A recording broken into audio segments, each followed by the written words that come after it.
भाजप आमदार सुरेश धस यांच्या विरोधात अभिनेत्री प्राजक्ता माळीने घेतली मुख्यमंत्र्यांची भेट. फडणवीसांकडून कारवाईचं आश्वासन, तर खोट्या बातम्या चालवणाऱ्या यूट्यूब चॅनलवर ही कारवाईची मागणी.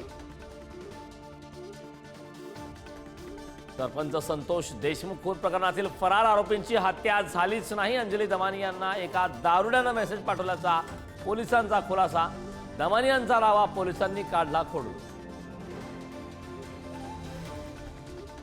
बीडमधील संतोष देशमुख हत्या आणि परभणीतील सोमनाथ सूर्यवंशी मृत्यू प्रकरणाविरोधात ठाणे, पुणे आणि बुलढाण्यात आज आंदोलन. बुलढाण्यात मराठी क्रांती मोर्चा उतरणार रस्त्यावर.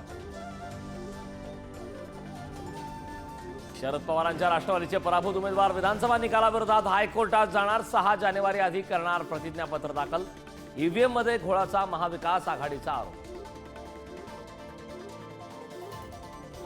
जालन्यात अल्पवयीन मुलीवर परप्रांतीय नराधमाचा अत्याचार. पळून जाण्याच्या प्रयत्नातील आरोपीला पोलिसांनी ठोकल्या बेड्या. तर पालघरमध्ये 8 वर्षीय मुलीचा विनयभंग, 54 वर्षीय विकृतीला अटक.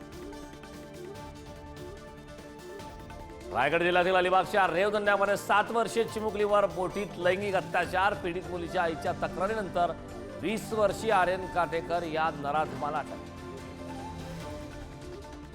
गोमती अमावस्येनिमित्ताने नाशिकच्या रामकुंडावर स्नानासाठी भाविकांची गर्दी. गोदावरी पूजनासह देवदर्शनासाठी भाविकांची रिंग.